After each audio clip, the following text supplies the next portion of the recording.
খ্রিস্টান হইলে কফিনে, মুসলিম হইলে কাফনে, হিন্দু হইলে চিতায় পুড়ে ছাই।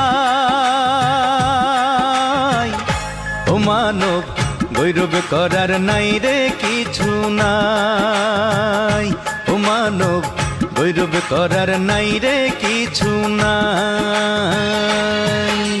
খ্রিস্টান হইলে কফিনে, মুসলিম হইলে কাফনে, হিন্দু হইলে চিতায় পুড়ে ছাই।